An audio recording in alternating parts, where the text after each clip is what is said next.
Sejam muito bem-vindos a mais um episódio do Campus Cast, o podcast vinculado à Universidade Estadual da Paraíba, ao curso de jornalismo e produzido com o apoio das disciplinas de Ética e Direitos Humanos e Comunicação Comparada, dirigidas pelo professor Moisés Silva. Eu sou João Paulo de Castro e hoje eu vou conduzir esse episódio junto com nossa equipe técnica, que conta com Elvis na sonoplastia. Bom, os assuntos de hoje são: Bahia passa o carro e é penta da Copa do Nordeste. Teremos também uma entrevista especial com Elvis Guimarães, que vai contar um pouco sobre sua atuação como diretor social do 13, o debate sobre os times na parte de baixo da tabela do Brasileirão e, para fechar, os resultados das eliminatórias para a Copa do Mundo de 2026. Então, vamos lá. Começando pela final da Copa do Nordeste, o segundo jogo, o Bahia atropelou o Confiança, fez 5-0 só no primeiro tempo e conseguiu aí o seu quinto título da competição, né? Os gols foram marcados: o hat-trick do Thiago, um do Lucho e outro do Rezende. Agora vamos puxar um pouco para o Nordeste. Estamos aqui com Elvis Guimarães, que faz parte da direção social do 13. Elvis, muito bem-vindo. O que faz um diretor social? Tudo bom, pessoal? Obrigado aqui pelo convite. Hoje eu estou bivalente, né? Estou na técnica e estou aqui como entrevistado, e se brincar eu faço uma palhinha de música também para estar em todas as vertentes. A pergunta é mais difícil, começa daí, né? O que é que faz a diretoria social? Porque a gente vive numa realidade que o 13 tem a diretoria social instituída lá no estatuto e tem a função, mas por uma questão de estrutura do clube, acaba que a diretoria social ela virou como se fosse um braço do marketing, da comunicação. A rigor, na teoria, a diretoria social ela é uma interface do clube com a sociedade. Ou seja, seriam projetos sociais, a forma de como o clube se porta diante de questões da sociedade. Então, assim, campanhas, tudo isso aí seria atrelado à diretoria social. A parte também do corpo a corpo, de ir lá, de conversar, de representar o clube. Mas como a gente vive uma realidade muito difícil, né? Os clubes do Nordeste como um todo, fora os que hoje estão na cabeça, os grandes, mas a questão do dinheiro acaba que quase todo o que pega de dinheiro o clube tem que ir para o futebol e vai sobrando um pouco, cada vez menos, vai enxugando. E se para o marketing e a comunicação já vai ficando pouco, aí o social acaba que não consegue ser implementado da forma que deveria ser. Acabou que virou, como todo mundo, um grande grupo de comunicação e de marketing. Então, o diretor social, que hoje eu tive no primeiro ano que eu fiquei, eu era o diretor mesmo, mas depois eu virei de diretor adjunto, que é como se fosse o vice.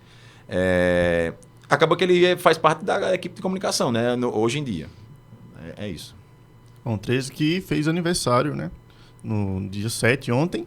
Completou aí seus 100 anos de história. Como você se tornou 13 anos, Elvis? Como é que começou essa história? O pior é que eu não lembro. Faz tanto tempo que eu não lembro. Mas, eu, por incrível que pareça, meu avô era raposeiro. E aí, o que é que acontece? Meu pai deixou o gap, né? Ele foi raposeiro quando era criança e meio que deixou pra lá. Ele era tipo, chegou num ponto que ele ficou, sendo de Campina eu torço, mas também não tô nem aí pra futebol. Ele mal e mal torcia na Copa do Mundo e teve, no final da vida, ele já dizia, não, que o Brasil perder tá bom também.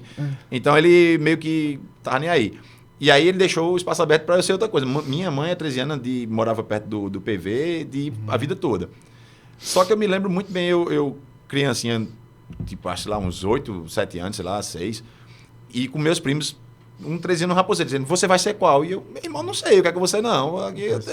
Eu morava em frente a um amigão, mas pequenininho ali, tanto fazia pra mim. E eu lembro desse povo me colocando na parede pra saber o que é que eu ia ser, mas a próxima lembrança que eu tenho já era 13 anos. Eu não lembro qual foi o dia que eu decidi ser, enfim, não tenho muito essa... Eu, quando era criança, eu também era vascaíno, aí eu, não sei por ser preto e branco. Sofre pouco você, Elvis. Mas eu não sou mais vascaíno, não, graças a Deus. Eu só torço pro 13, que já sofre muito. A pessoa escolhe um time para torcer. Quase todo time dá sofrimento, né? A pessoa ter 2 aí é loucura, já basta 1. Mas, assim, eu também...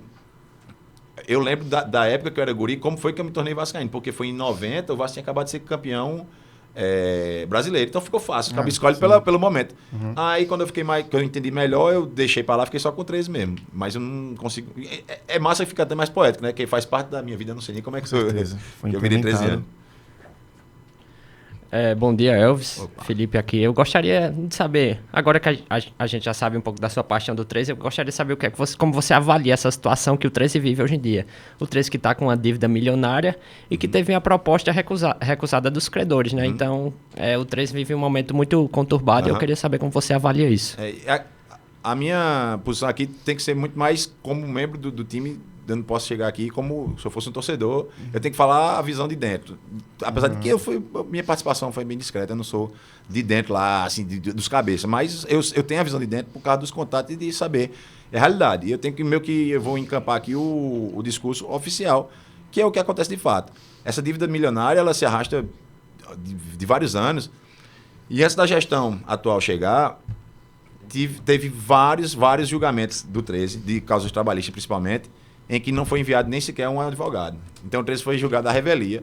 Para quem não conhece o termo, a revelia é quando simplesmente você não manda a defesa. Então, é o juiz, a acusação e ninguém. Então, principalmente em justiça trabalhista, que ela é muito pró o trabalhador, se você não mandar uma defesa, você vai perder pelo pé. Então, o jogador está pedindo 400 mil, se tivesse mandado uma defesa, a dívida podia ter ficado de 150.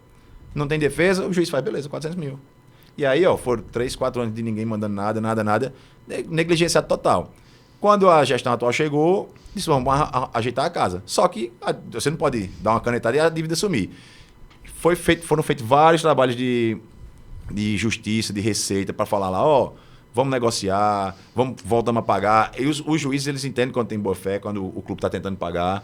Então o 13 fez as coisas com vários contatos, com várias formas de tanto questões políticas como questões legais, e achando brecha. Teve dívidas que era 2,5 milhões, caiu para 600, e vai quitando. Aí faz. Tanto é que as contas foram liberadas. O 13, toda a renda do Amigão ou do PV que batia, a fiscalização chegava e tomava na hora. O 13 não podia ter uma conta Pix, porque a Receita tomava. Então, foi liberada a parte legal, o clube voltou a pegar em dinheiro, o dinheiro do time Mania voltou a entrar. Só que a dívida de sei quantos milhões já está lá. E aí, é aquela coisa, não se aumentou 1 centavo na gestão atual, mas essa dívida existe. E aí, qual é a solução? Se a gente soubesse fácil, já tinha sido feita. Se fala muito da SAF, que é um caminho que está sendo trilhado pelo 13 há muitos anos. Quando, acho que não tinha nenhuma SAF no Brasil ainda, o 13 já estava se organizando internamente para isso. Em 2021, eu já conversava com o Claudio Quila, que é o diretor de marketing, mas que ele é muito, muito capacitado nessa parte legal, que ele é do direito internacional, tudo, ele sabe muito dessas coisas. E ele, em 2021, já conversava comigo, que a gente é vizinho, dessa questão da SAF, que já estava preparando o terreno, porque fazer SAF não é apertar um botão e, opa, virei SAF. Tem uma questão legal, um arcabouço legal por trás, muito importante, para que a coisa não seja feita, porque senão você vai fazer o quê? Você vai entregar na mão de um golpista, você vai entregar na mão de pessoa que não tem capacidade. E ele me dizia na época, eu já recebi não sei quantas propostas, eu não vou lembrar de várias, mas ele dizia assim, até de um suposto príncipe indiano a gente recebeu. Cara, peraí, isso é cheiro de golpe. Se o cara se abestalha, entrega na mão do cara e aí, daqui a pouco o cara chega lá e destrói, faz 5 prédios e acabou o 3, é aquela coisa. Então, não adianta achar que... Claro, SAF é um caminho que se mostra muito viável, mas não é o único. Até a gente diz, Flamengo não é SAF, Palmeiras acho que não é SAF. Então, os top do Brasil não são SAF, assim como outros top do Brasil são SAF. Então, são caminhos possíveis. Claro que o Palmeiras e o Flamengo tem dinheiro de rodo por causa de torcida e tudo mais, mas, enfim, é uma preocupação que se tem, é uma vontade que se tem. E, além da questão da base teórica lá, para que a coisa fique pronta, tem que ter quem queira de fato, porque é um negócio. SAF não vai ser alguém apaixonado pelo clube que vai dizer, eu amo o 13 e vou comprar, não. É uma pessoa que diz assim, eu vou pagar 100 milhões e vai me voltar a 150. É isso, ponto. Claro que vai ter um envolvimento, um João Tex toda a vida, que já tem dinheiro, mas ele vai conseguir transformar aquilo ali numa brincadeira, transforma em paixão, as coisas conseguem andar conectadas. Mas, a priori, é uma coisa que tem que se fazer dinheiro. Ele vai dizer, meu irmão, se paga.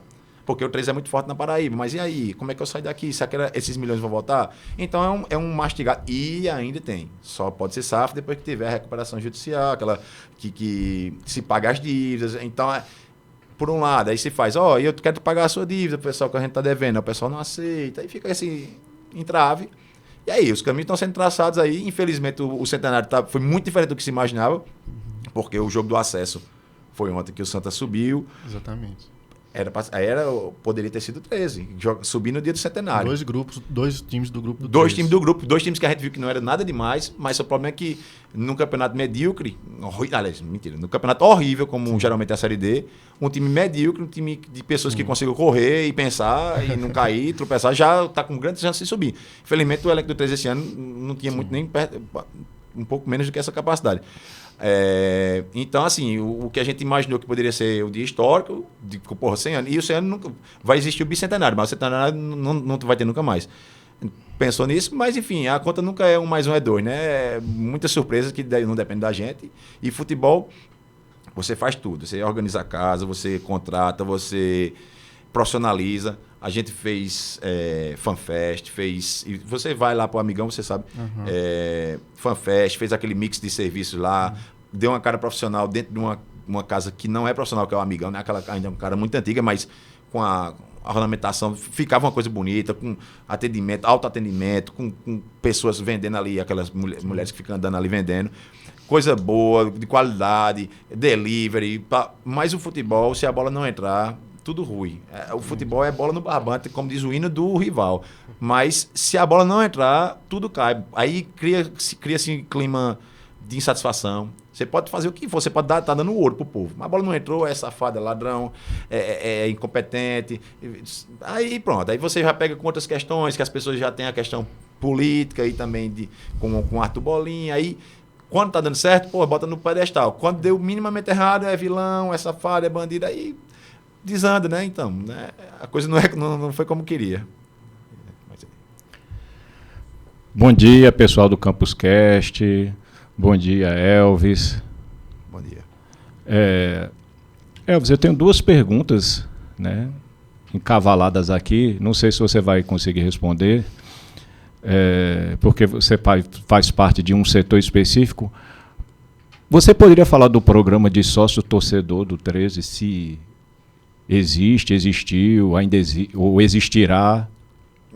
Existiu, existe e existirá. E assim, acho que o primeiro sócio-torcedor do 13 deve ter sido em 2006, eu vou chutar. E sempre teve muita mudança, todo ano um novo programa. E agora faz uns 3 anos que a gente está tentando fazer o mesmo, para que exista uma unidade até simbólica da coisa. Como é que está atualmente? Então, porque, como é que acontece? No primeiro ano que essa gestão lançou o sócio, foi o ano que o 13 não teve segundo semestre de calendário. Então, terminou o ano, o sócio do 13 não tinha 100 pessoas. Porque não tinha jogo. A pessoa vai se associar para quê? Porque não é simplesmente, vou ser um sócio para ter uma carteirinha. E tem que ter a vantagem. Eu tenho que ter ingresso mais barato. Então, sem jogo, as pessoas não se associam. Quem se associa é uma pessoa, outra que quer simplesmente dar o dinheiro para o time porque é uma abnegada. Assim, eu quero dar esse dinheiro. Mas na frieza mesmo, as pessoas que querem são pessoas que querem ter vantagem de comprar um ingresso mais barato, etc. No segundo ano, que foi o ano passado, que quase o 13 sobe contra o Itabaiana, passou de 1.200 sócios. Então, olha a diferença. Tendo jogo, tendo um elenco minimamente bom e não tendo jogo. Esse ano, como a coisa caiu, aí o número também caiu muito. Então, está muito atrelado. Mas em épocas de paz, que a torcida, a diretoria e o time estão andando junto, passa de 1.000 e é bem rápido. Assim, você vê que qualquer campanhazinha, qualquer ativação que faz no centro, qualquer não sei o quê, 200 a mais. Então, a coisa... A torcida daqui também, dos outros times daqui, chegam junto. Eles gostam dessa ideia de ajudar e tendo vantagem financeira também, né? Então, pelo que você narra aí, ainda o pessoal está olhando para o clube em termos de resultado e não em termos de amor, né? Porque tem gente que se torna sócio-torcedor, independente se o clube está bem, se está mal, ele é aquele sócio-torcedor que está ali para ajudar o clube. E pelo que você está narrando, ainda os torcedores do 13 não tiveram essa consciência e aí vai pela onda. Ou não? Não. Você está certíssimo, mas eu só faria uma correção aqui, que não é o torcedor do 13. São torcedores. Porque a gente fala assim, tem pessoas que são sócios. Claro, tem um cara que mora no Acre e se associa ao Flamengo. Mas você vai botar isso numa estatística e vai ser ínfimo. É uma coisa...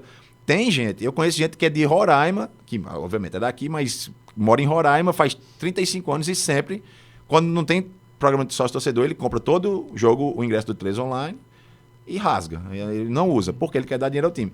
Existem essas pessoas, esses apaixonados, eles estão em todos os lugares, para todos os times. Só que, a rigor, assim, levando ao extremo, as pessoas não são assim. A relação é muito mais comercial, é uma relação de usufruto de uma coisa que você comprou mesmo. Eu quero ir pro jogo, eu quero ter estrutura, que a gente não tem no estádio.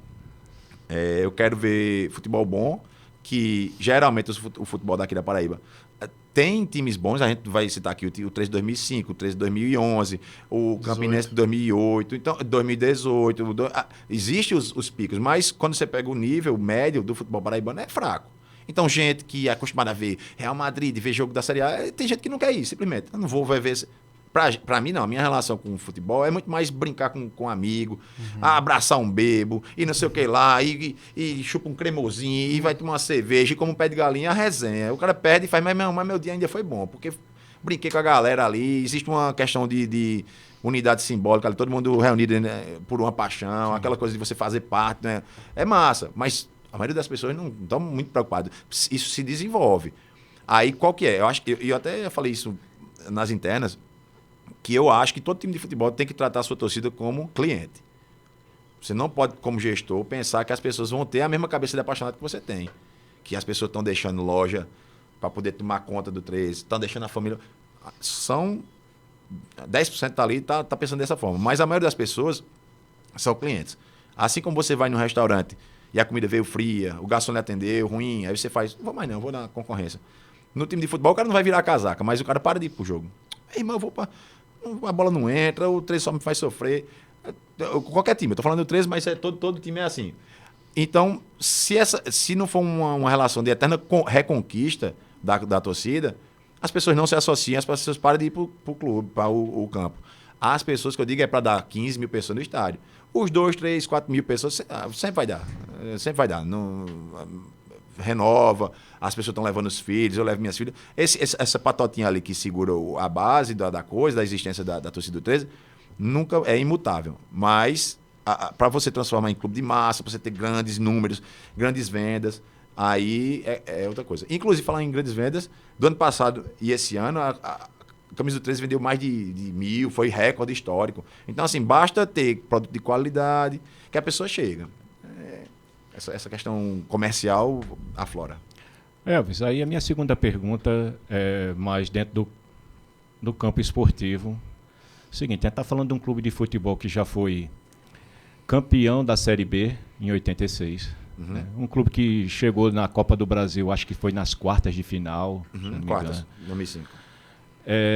E hoje em dia, na Copa do Nordeste, ele não figura bem, como você mesmo falou, no ano do centenário se aguardava que subisse, não sobe. Então, eu converso com alguns torcedores do 13, eles já aceitam, inclusive me surpreende, aceitam que a camisa pode ser menor do que a de um Souza, de um Botafogo. Assim, conversando com eles, eles acham normal você perder para o Souza, para o Nacional de Patos. E a minha pergunta vai muito em cima já que você fala de clientes, etc. e tal, como é que, não sei se você sabe, mas eu queria que você falasse um pouco das categorias de base do 13, certo? Porque eu acredito que uma forma de você resgatar, né, a essência do clube, de ter performance esportiva, no meu ponto de vista, é você pegar um jogador que está ali na base, né, digamos assim, preparado dentro do clube, né, cria aquele vínculo com o clube e quando chega no time profissional ele vai se dedicar mais do que um jogador, não desmerecendo, mas um jogador... Rende cofre, né? Rende dinheiro. Isso também. Do que um cara que está ali, ó, você vai me pagar quanto no contrato? Vou te pagar X. O cara está ali, estou recebendo, então estou jogando, vou me dedicar, mas também, na mesma hora que eu puder sair, eu saio. E aí a gente fala de jogador, treinador, mas enfim, para não me alongar muito, o que você tem a dizer sobre a categoria de base do 13? Tá. Já a categoria de base eu falo daqui a um minuto. Sobre essa questão da força do 13 pode estar diminuindo, você falou aí que as pessoas, até alguns 13 anos, a gente sempre faz um exercício de lógica de pensar o seguinte: Se você perguntar a um raposeiro quem é o rival dele, ele vai dizer o 13. Se você perguntar a um botafoguense quem é o rival dele, ele vai dizer o 13. Se você perguntar o Souza quem é o rival dele, ele não vai dizer Nacional de Patos, não, ele vai dizer o 13. Então, quando você é o mais odiado, geralmente você é o mais querido e você é o mais forte. Por mais que a gente saiba que, quando a gente bota em números, alguns tipos de números, como o Campeonato Paraibano, a gente não é o maior campeão. Mas a maior força de marca e a maior força de a paixão e ódio que tem na Paraíba é o 13. E o 13, Elvis, ele tem retrospecto positivo de vitórias contra todos. Todos, e para 30 vitórias a mais. Por mais que tenha passado por uma década horrível agora, antes de ser campeão paraibano em 2023, mas foi uma década, fora o acesso, o 13 passou 10 anos sem ganhar o paraibano e tal, e não chegando nem perto. Então, essa força de marca, força de valor comercial, a gente vê quando a coisa tá boa, as marcas querem chegar, jogadores querem vir jogar aqui, é uma força quase que indiscutível. Em fases, não. A gente sabe que algum momento um Botafogo da vida olha para cima, ele pode passar temporariamente 6 meses muito forte, mas você vê que com um padrão, com uma coisa mais de décadas, assim, o 13 é muito, muito forte. E sobre a categoria de base, eu sei de algumas coisas. Está sendo feito um trabalho muito bom, inclusive por Alex Marcolini, que eu não sei se é ele que está encabeçando agora, mas que ele fez por um bom tempo, que ele foi presidente do Campestre também, há 13 anos, e está se preocupando muito com isso.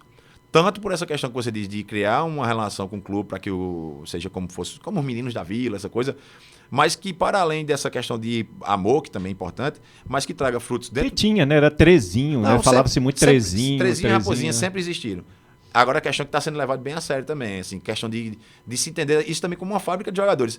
Tanto da questão do amor, da identidade e tudo mais, como frutos que podem trazer para dentro do campo e também, que acho que é o principal, é você estourar um grande craque futuramente. Porque se você lança um cara que ele vale milhões, por causa de tanto o caixa imediato como a Lei Pelé, né? Aquela questão de que se ele for vendido para um porto de Portugal por 50 milhões de euros, vai respingar 1 milhão na conta do 13.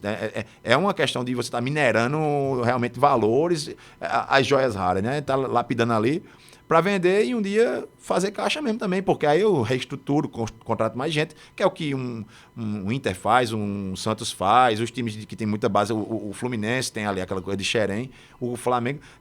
É um modelo que existe e que se preocupa muito. Agora, não vou saber te dizer pormenores assim, de como está profissional, mas eu vejo que é um trabalho muito, muito focado atualmente. Eu até consigo um pouco confirmar essa fala de Elvis. O 13 ele faz bons trabalhos na base. Até esse ano foi campeão paraibano sub-15 em cima do misto, né? Ele ganhou as 2 partidas da final. O 13 ele também participou do sub-20. Não teve uma boa campanha, foi eliminado da fase de grupos, mas é uma coisa que eu admiro no 13, mesmo torcendo para o rival. Eu admiro a categoria de base que o 13 ele vem montando há longos anos, no caso. Porque, por exemplo, o Campinense ele só voltou a investir na categoria de base esse ano, quando teve o apoio financeiro da prefeitura, aquele acordo, enfim. Já o 13 ele investe nisso há vários e vários anos, ou seja, é uma coisa que acontece bastante no time alvinegro. Assim, a gente sabe que o ideal era que se fosse o sub-20 ali já traz frutos muito diretos, né? Vai para a Copa São Paulo, já seria ótimo. Mas se você está tendo frutos bons ali no sub-7, porque tem o futsal também, qualquer coisa, já ajuda muito, pô, para a venda, até como projeto social, né? Falando dessa parte também, porque muitas vezes uma base dessa salva a vida de crianças que não ia ter outro norte, porque a educação é falha, porque os pais às vezes não conseguem orientar, mas conseguem botar no futebol. Então, acho que é essa importância dupla, né? Tripla, porque tem essa questão da paixão com o clube, tem a questão financeira e tem a questão social também de você dar oportunidade para essas crianças. Bom dia primeiramente a todos da mesa, aqueles que estão nos ouvindo. Bom dia, Elvis, também. Bom dia. Elvis, o papel de um diretor social talvez não seja tão conhecido, né, entre o imaginário popular do futebol. Eu queria te fazer uma pergunta até para entender também, né, e para o pessoal que está nos escutando entender, quais são os desafios, né, que a área social do 13 vem enfrentando nos últimos anos aqui na Paraíba? Assim, porque como eu te falei, acaba que o social está muito atrelado ao marketing, né, hoje em dia, na comunicação. Não marketing no sentido de explorar uma parte social para vender, como dar uma visão capitalista mal da coisa. Mas sim de que, por uma questão organizacional mesmo ali, de verbas, acaba que a gente teve um esforço muito mais voltado para a comunicação institucional.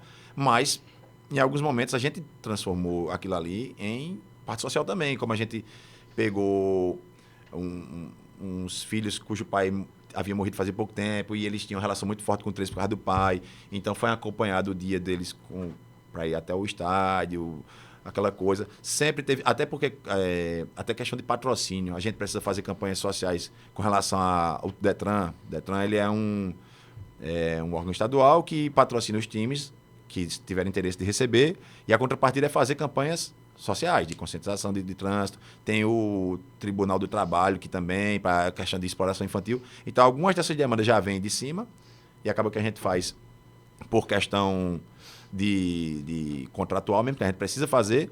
E também tem sempre essa lógica de pensar, uma criança autista que já entrou com o time, de jogar luz sobre certas questões sociais que estão ali na vida cotidiana e que muitas vezes a gente passa. Mas, como eu te falei, a gente não tem tanta liberdade para fazer o que quer e como quer. A gente teve o caso da menina... Eu não vou lembrar exatamente como foi o caso, uma menina que estava com depressão pesada e acabou que ela foi falar com o goleiro Igor Rean e contou que era muito fã dela, mas que ela não conseguia quase não sair da cama para ir pro jogo, e foi uma felicidade. E o 13 chegou junto dela, com apoio, oferecendo pessoas para acompanhar, fazendo contatos com psicólogos. E essa parte a gente não fez nem publicidade, foi só uma questão de ajudar mesmo. Hoje ela está bem, está com um canal no YouTube. E aí é interessante pensar também que o lado social tem que ser feito tanto para dar um fortalecimento na imagem do clube, que isso é importante também, como também por trás das câmeras, né? Que tem que se haver uma preocupação. Mas com relação a desafios, o desafio principal é estrutural. Porque a gente não consegue, por mais que quisesse, a gente não consegue ter a liberdade e a grana, porque você fazer uma campanha de vídeo, tem que contratar gente, não sei o que, é mais complicado. Então, esbarra muito mais nisso, né? Do que uma rejeição de fora, entendeu? Bom, muito obrigado ao nosso sonoplasta Elvis Guimarães pela participação. Vamos embora. Indo agora para o cenário nacional, né? Como não temos jogos na data FIFA e o Brasileirão, ele tá, mesmo paralisado, ele tá pegando fogo na parte de baixo da tabela. A briga contra o rebaixamento, ela segue intensa e tivemos também algumas mudanças de técnicos no campeonato, né? Renato Paiva, ele caiu no Fortaleza e no Atlético Mineiro o Sampaoli assumiu, mas o Galo, ele corre sério risco de rebaixamento e tem o mesmo sério risco de repetir uma situação do ano passado, né? Que chegou nas finais das Copas, mas quase caiu na última rodada. Então, vamos discutir primeiro o rebaixamento. Felipe, quais são os 4 últimos times do Brasileirão? Então, a gente tem uma disputa bem intensa, como você mesmo falou, nessa zona de rebaixamento e até ali a 13ª colocação onde está o Grêmio. Mas falando da zona de rebaixamento, a gente tem na 17ª posição o Vitória, com 22 pontos. Na 18ª, o Juventude, com 21, um ponto a menos que o Vitória.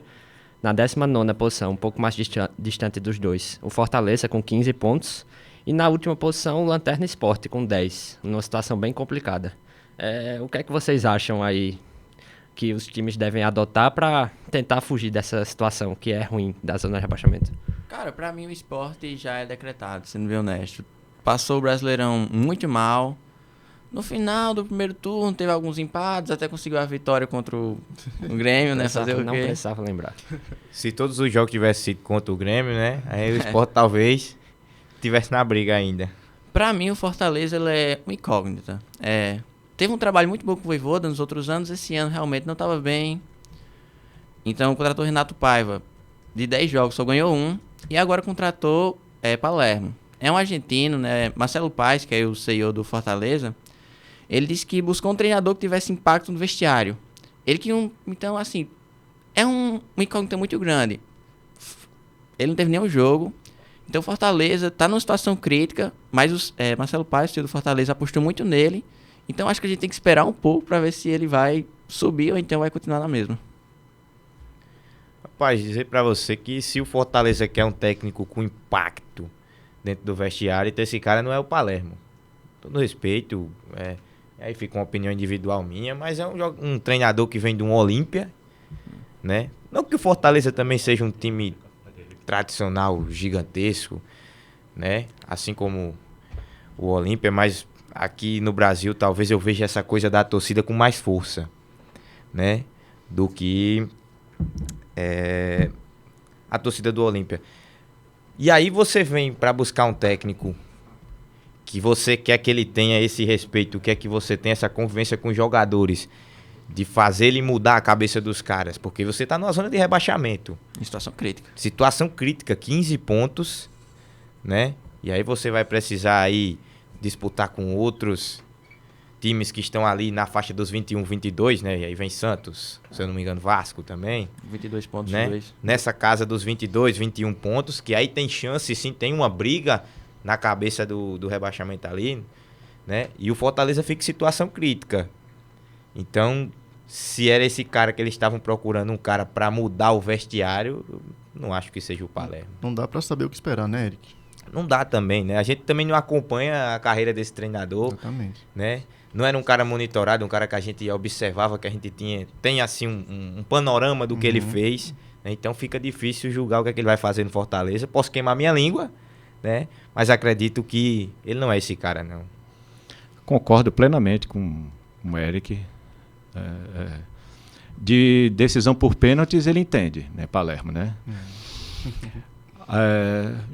Pessoal, é o seguinte, na minha opinião, eu tenho claro na minha cabeça que 3 clubes, né, façam um corte, depois se eu estiver errado, mas 3 clubes para mim estão praticamente rebaixados.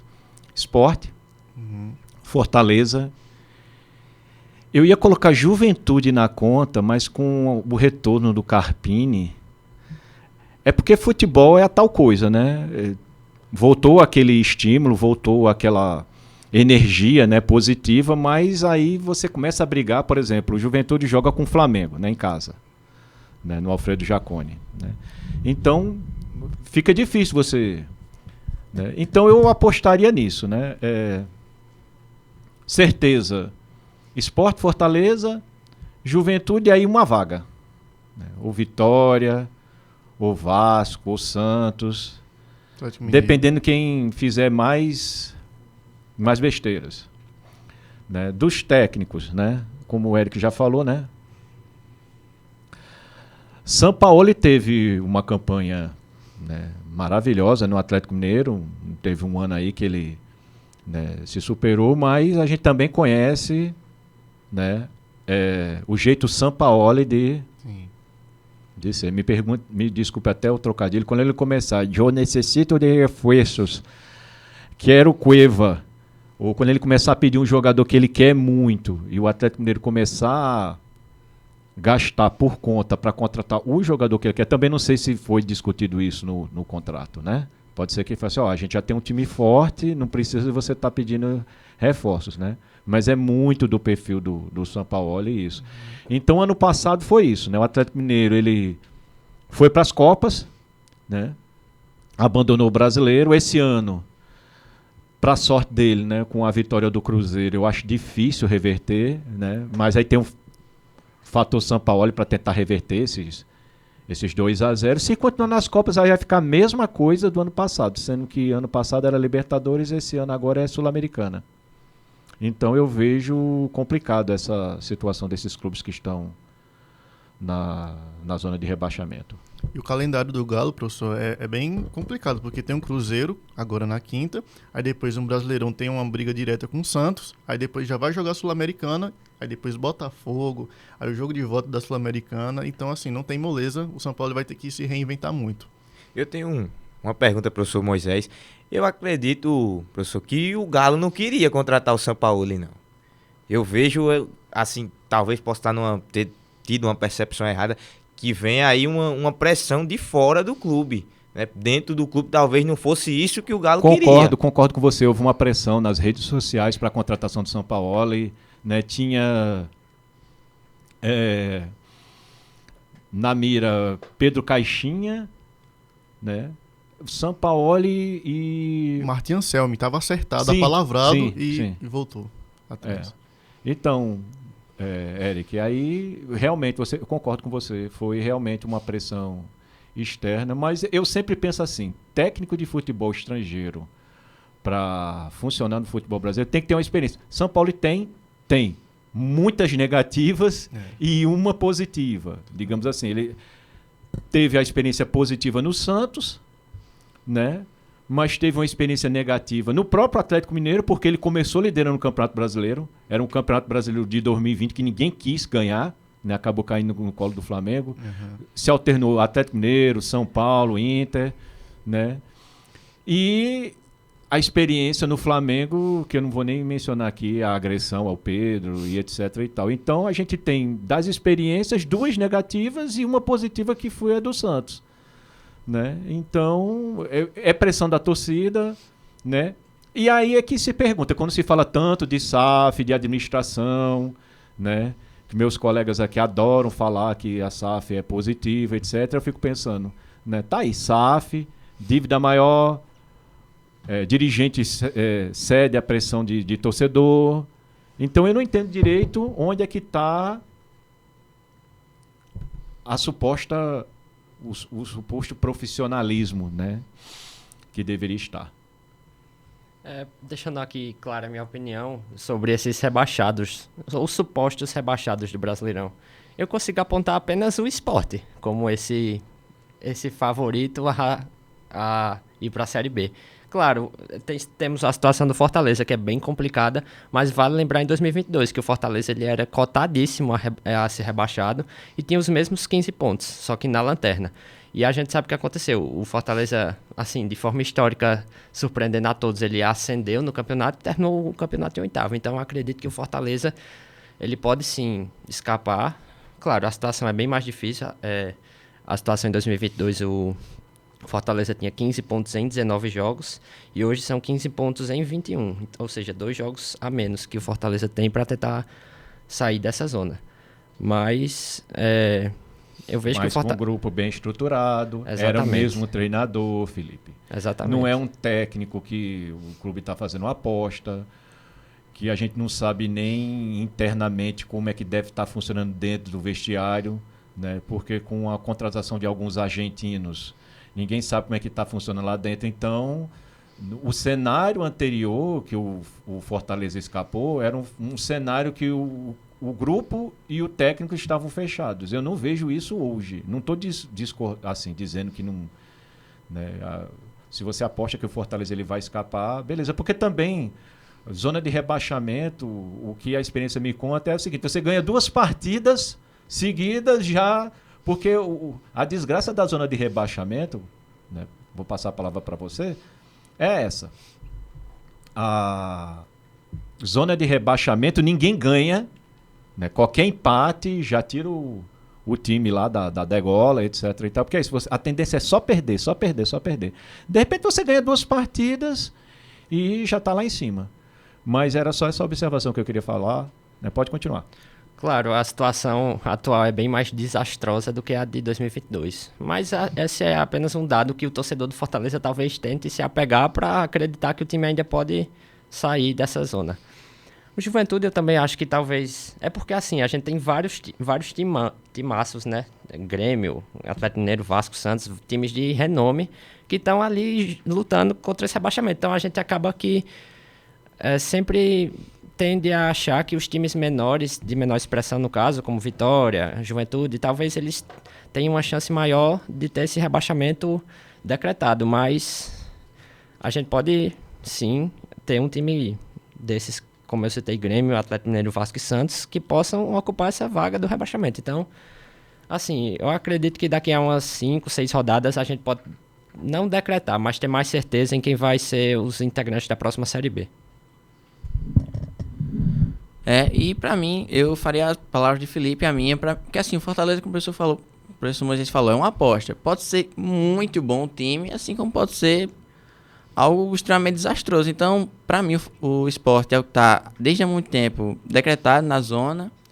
O Juventude também vem fazendo um bom Brasileirão. O Vasco e o Santos são times muito grandes, tem bons jogadores, podem ser um mais, digamos assim, podem ser um joker, né? Mas, de fato, pra mim, o único rebaixado, assim como o Felipe falou, pra mim, o que eu tenho certeza é o Sport. Pra mim é o único confirmado. A briga tá boa. Bom, agora um momento diferente aqui no Campus Cast. Vamos fazer uma eleição do melhor e do pior árbitro do campeonato, na opinião de cada integrante, né? Quero ouvir os motivos, hein? Aí vai gerar polêmica, hein? Sem clubismo. Bora começar aí. O professor quer começar? Posso começar, sim. Antes de começar a nossa reunião de pauta, deixou claro que a arbitragem no Brasil é tão ruim, que você pode fazer a votação hoje, no início do campeonato, no final do campeonato, que você não vai se surpreender com assim, digamos assim. Não é como goleiro que o cara diz, não, você vai deixar para elogiar só no fim. A gente já, na minha opinião, já tem uma ideia de que os árbitros, eles estão, né, no seu nível, né, porque a atuação sempre parece que é a mesma a cada ano, né? Então, antes de começar dando os meus votos, eu queria fazer uma menção honrosa aqui, que não é árbitro, certo? Mas é a Neuza Inês Bach, né? Excelente auxiliar, né? Não chama assim mais bandeirinha, né? Auxiliar, né? Numa sociedade machista, né?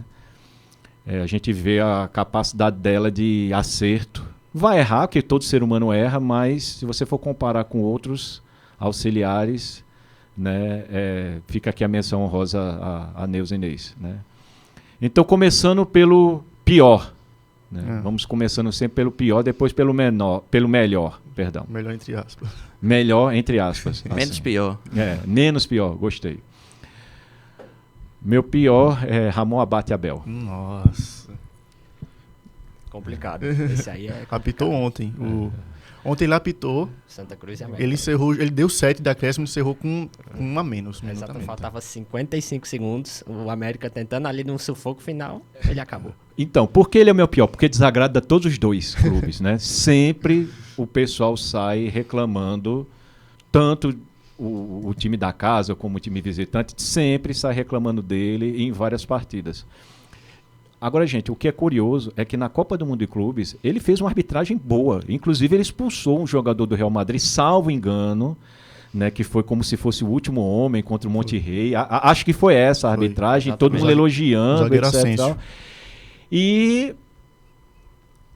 depois você vê aqui no Campeonato Brasileiro situações que exigiriam o mesmo critério e ele não atua dessa maneira. Por isso, eu escolhi ele como meu pior árbitro. Aí, para a gente fazer o rodízio, aí eu vou passar para os meus colegas aqui, o que Felipe, Zeno, Eric e o próprio João Paulo acham dos seus piores, para depois a gente pensar no menos ruim.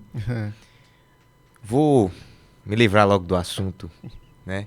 Vou remar contra a maré aí. Tava conversando aqui com o João Paulo e Felipe antes do podcast começar. Eu disse assim, para mim, até o momento, aqui a arbitragem brasileira, que eu vejo assim que é o menos pior, o termo usado por Zeno aqui, para mim o Rafael Claus. E aí por quê? Porque para mim não comprometeu, né? Não comprometeu nenhum dos clubes dos jogos que apitou, ainda não vi uma polêmica grande dele esse ano, então por mim fica nisso. Agora, o pior, sem dúvidas, e aí pra mim tem uma disputa gigantesca, ou é o Ramon Abate Abel, ou é o Bruno Arleu. Não tem condições. Aí é uma briga complicadíssima dos dois pra ver quem é pior. Como o palmeirense, tem um pênalti que o Bruno Arleu dá contra o Sport. Pra mim, Veiga, né? não existe aquilo. Né? E aí a gente até, como torcedor do clube, tem que reconhecer. Aí o Marcão, né, ex-goleiro do Palmeiras, ele até fala na entrevista, é melhor perder do que ganhar roubado desse jeito. Né? Então... Há quem discorda, né?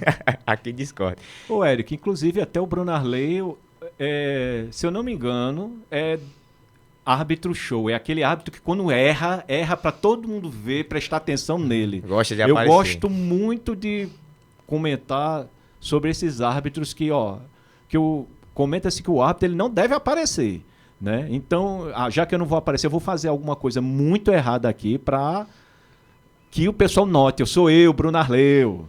Pode continuar. É verdade. E entre outras críticas que eu tenho a fazer, falta de pulso na hora de controlar o jogo, né? Critérios questionáveis, né? E eu até comentava também sobre a questão das interpretações de pênalti, de falta, desse tipo de lance.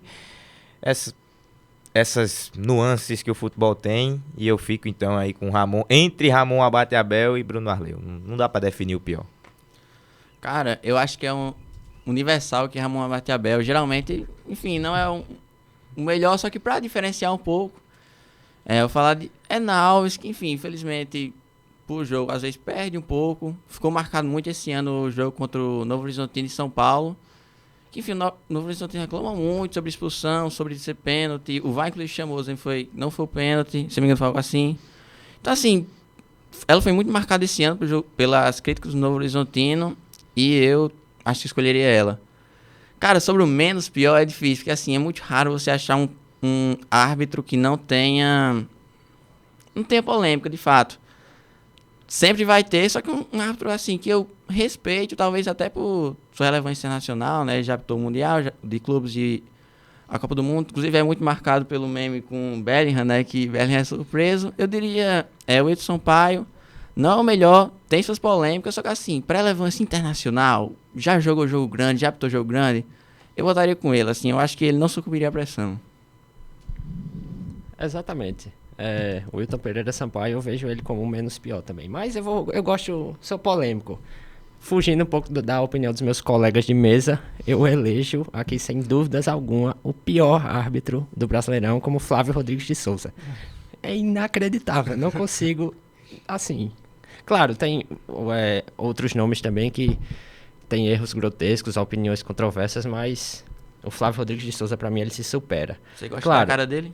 Não, nem vou entrar nesse assunto porque o nosso podcast ele tem que ser ético, enfim.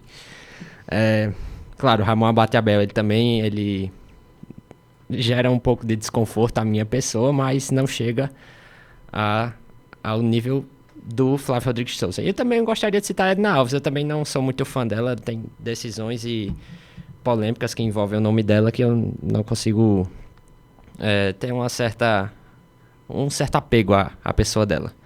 E como eu disse anteriormente, o Wilton Pereira Sampaio, para mim, ele é o menos pior. Ele é um árbitro até que não respeitado, mas os gringos, né, os estrangeiros, ele apitando jogos estrangeiros, ele recebe até alguns elogios.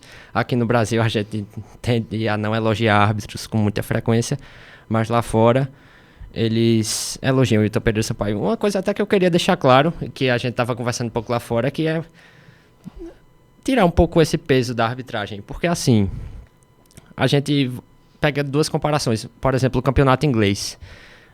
Aconteceu um lance de pênalti. Nenhum jogador ele corre para cima do árbitro, ele forma um montinho, ele questiona a decisão do árbitro. Claro, tem o VAR ali, a decisão ela pode ser alterada. Mas aqui no Brasil a gente vê os jogadores muito essa pressão, torcida, treinador xingando, gritando, enfim.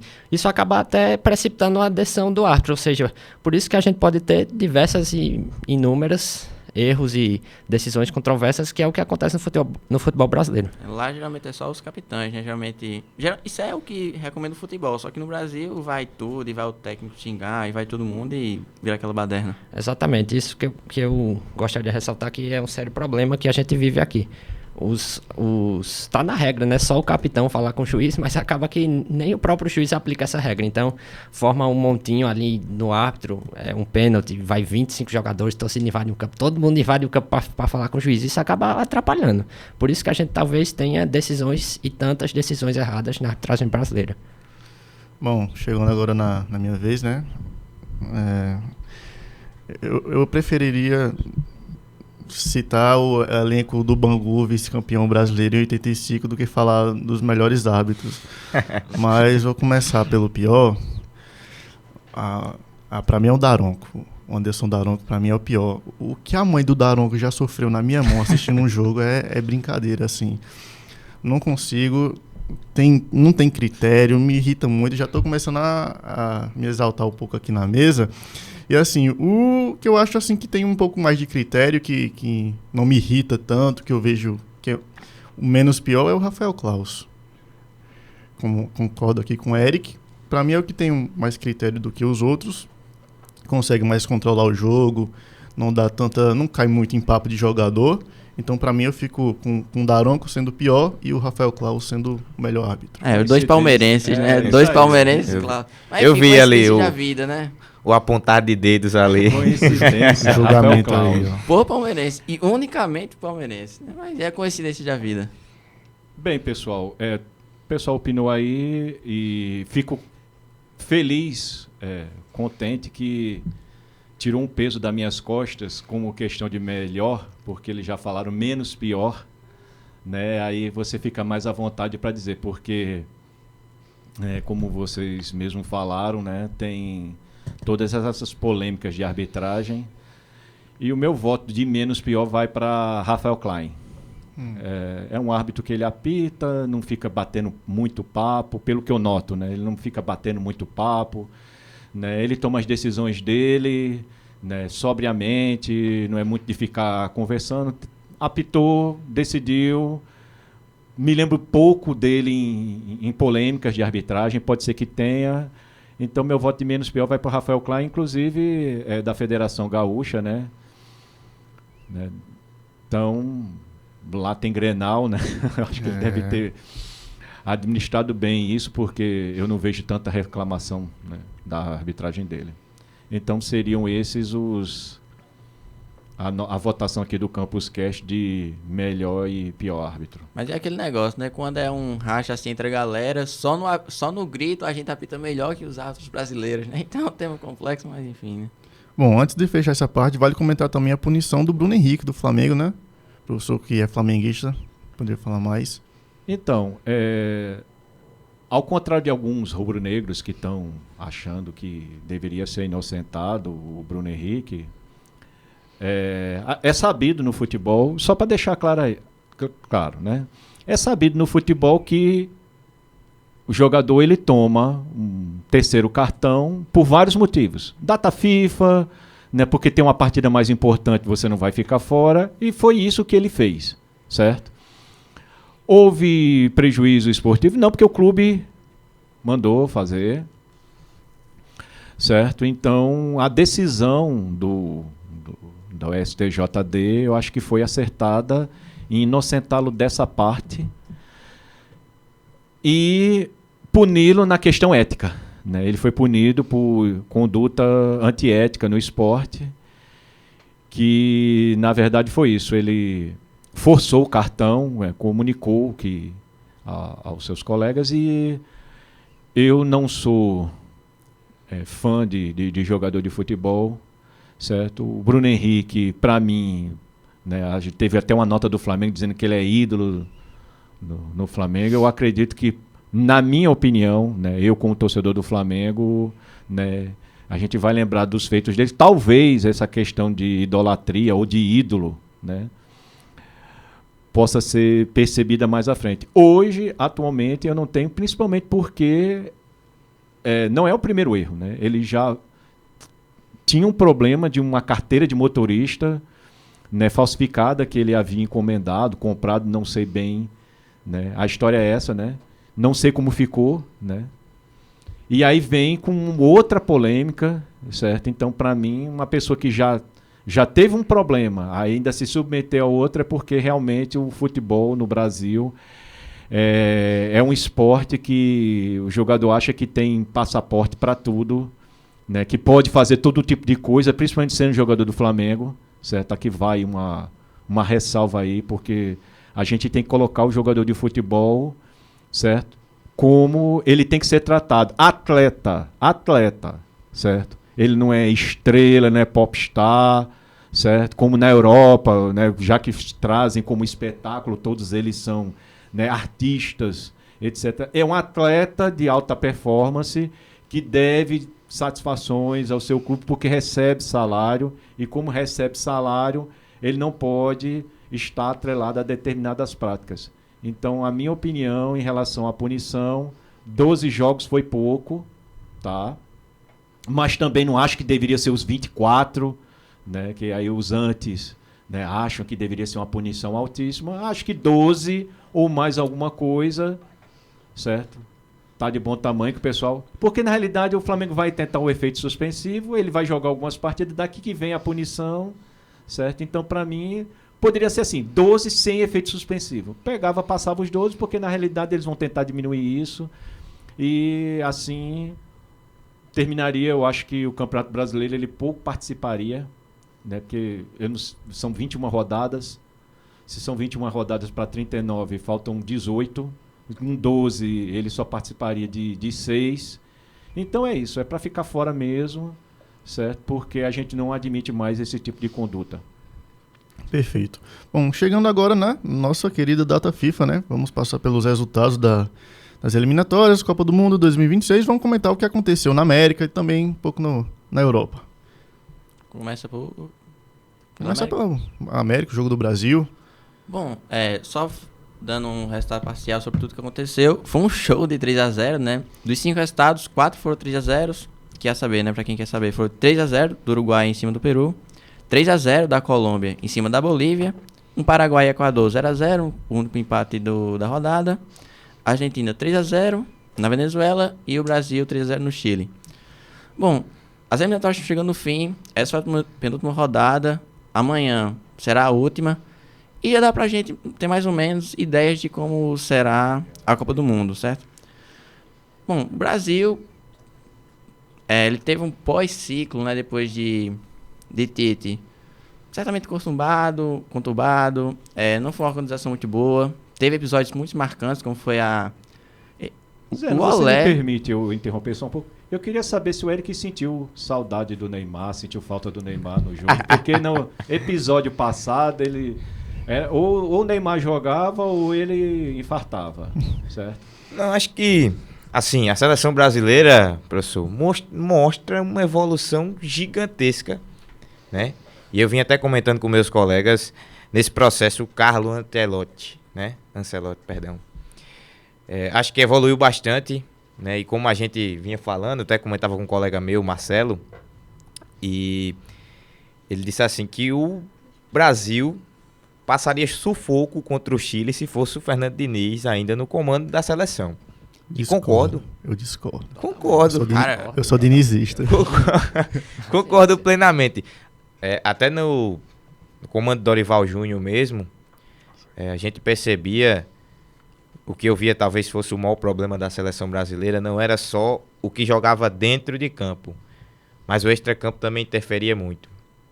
Tem aquele episódio que ele fica de fora da rodinha dos jogadores ali. Na disputa de pênalti. Na disputa Contra de o Uruguai. pênaltis, exatamente. E eu acho que ali já pegava que a imagem do treinador estava abaixo da imagem dos jogadores, o que para mim não pode acontecer. E eu até falei, assim que o podcast terminou semana passada, que o Moisés falou que o Neymar deveria ficar de fora da seleção brasileira, eu falei, então esse é o momento, porque para mim o único técnico que tem peito para tirar um jogador do nível Neymar da seleção brasileira é o Ancelotti. E aí, queimei a língua, né? Achei que realmente o Brasil iria para um jogo contra o Chile, para um jogo duro, mas consegue Foi um domínio, cara. amaciar a carne ali, né? O Foi um Luiz domínio. Henrique entra no segundo tempo muito bem, uma O Jorge partidaça também do entrou muito Estevão. bem.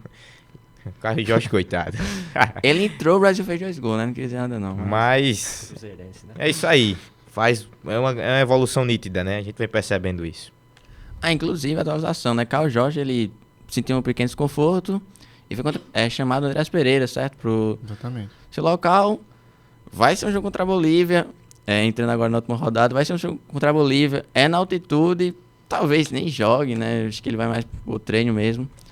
Só que assim, cara, se for pegar durante esse pós-ciclo de Tite, pra mim, porque assim, é um raio-x muito curto pra gente falar sobre... Jogos só. Foram só 3, né? Vamos pro quarto agora. Cara, pra mim é um retrospecto curtíssimo, mas eu vejo pelo menos uma leve melhora, cara. Assim, eu acho que o Brasil Ele melhora a defesa, né, Zeno? A defesa antes era uma mãe, agora a gente não tomou mais gol desde que não ele tomou chegou. gol. E assim, cara, jogou bem, jogando... As últimas, na data FIFA anterior, foi um pouco truncado o jogo, só que, cara, nessa última semana o Brasil amassou, cara. Pra mim jogou bem da defesa até o ataque. Então assim, apesar de ser um retrospecto... Até o Alisson foi bem, né? Desculpa interromper. Até o Alisson foi bem. Aí tem aquele lance que tava pedindo, mas foi uma defesa muito bonita dele. Então assim, cara, apesar do retrospecto curto, pra mim, antes de Ancelotti, só a Argentina podia fazer bonito na Copa do Mundo, cara. Na minha opinião, das seleções sul-americanas, só a Argentina, jogou bonito, assim, cara. Foi o líder disparado das eliminatórias, assim, muito bem. Só teve 3 derrotas. E o Brasil, cara, tava um 10 vexame. pontos a mais que o Brasil. Né? Vale ressaltar. Cara, 10 pontos. O Desfilou Brasil a o Argentina, segundo, né?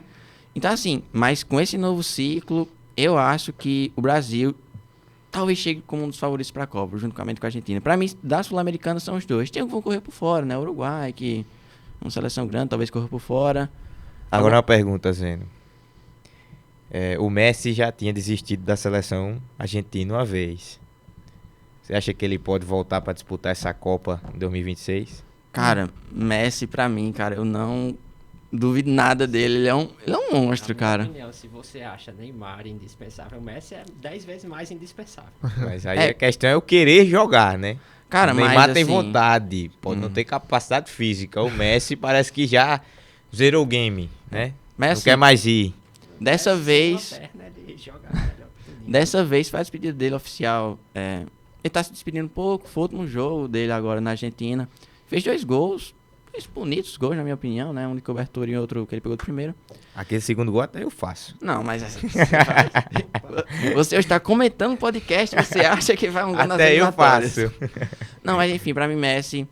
Cara, Messi e Cristiano, eles têm que estar na Copa do Mundo. Pra mim, Messi bem mais que Cristiano, inclusive. Por 2 motivos, cara. Um, que é o menor. O simbolismo, eles são figuras gigantes. Tem que, cara, dar aquele gostinho. E segundo, que eles precisam estar, cara. Cristiano, pra mim, não é tão essencial pra Argentina quanto o Messi. Só que em um lance ali ele pode fazer um gol, como foi contra a Espanha, lá na final da Nations. Mas Messi, pra mim, precisa estar na Copa, cara. Eu concordo plenamente com o que meus amigos falaram sobre os resultados, né, das eliminatórias aqui na América do Sul. E eu vou dar uma passadinha bem rápida aqui no continente africano. Os jogos das principais seleções, claro, tem alguns jogos que não precisam ser citados, né? Enfim, vamos começar aqui no Egito, ganhou de 2-0 da Etiópia, é líder do seu grupo. Senegal também venceu por 2-0, mas a seleção do Sudão. A África do Sul venceu por 3-0 a seleção do Lesoto. O Marrocos goleou o Níger pelo placar de 5-0. A Costa do Marfim venceu por 1-0 a seleção de Burundi. A Tunísia ganhou de 3-0 da Libéria. E a Nigéria ganhou de 1-0 da Ruanda. Todas essas seleções são basicamente líderes ou vice-líderes de seus grupos. Então, são as maiores do continente africano e vão fazer parte da próxima Copa do Mundo, muito provavelmente. Ah, e último detalhe, Messi é o artilheiro das eliminatórias. E aí, Felipe, comenta aí quem jogou melhor aí. Então, no jogo África do Sul e Lesoto, paciência, né, amigão? Paciência. Vamos lá, vamos para Europa. Eliminatórias europeias. Vou citar aqui as principais seleções, né? A Holanda venceu por 3-2 a Lituânia. O Memphis se tornou o maior artilheiro da Holanda. Exatamente. A Bélgica ganhou de 6-0 do Cazaquistão. A Espanha também de 6-0 em cima da Turquia, né? A Alemanha venceu de 3-1 a Irlanda do Norte. Destaque entre esses jogos para o Merino, que fez 3 gols no jogo da Espanha. Ah, e também Portugal ganhou 5-0, certo? Exatamente. 5-0, Exatamente, com 2 exatamente. gols de Cristiano, pra mim, E que dá pra ficar golaço, de né? olho. Que cara. qualidade. O milésimo tem que sair na Copa. Cara, tá tudo desenhadinho, vamos. Bom, para fechar, um breve destaque agora para o Mundial de Vôlei, né? Vou deixar agora a palavra para o professor Moisés. Então, Mundial de Vôlei feminino acabou Itália, né, sendo campeã, né? A Turquia vice e o Brasil com a medalha de bronze. Lembrando que a semifinal foi Itália e Brasil, que já era uma final antecipada. Terminou 3-2, né? Uma batalha, né? E parabenizar, né, as 3 seleções. Em futuro a gente pode comentar mais sobre o vôlei também, né? Já que o nosso podcast ele fala de esporte, principalmente futebol, mas de esporte no geral. Bom, com isso a gente encerra mais um episódio do Campus Cast, né? Obrigado a todos que acompanharam e também a nossa equipe técnica, Elvis Guimarães, que hoje foi entrevistado aqui na Sonoplastia, Sabrina, nossa fotógrafa. Não deixe de seguir o podcast @CampusCast no Instagram. Lá tem os nossos links do Spotify e no YouTube, para você ficar por dentro dos próximos debates. Então, foi isso e até a próxima.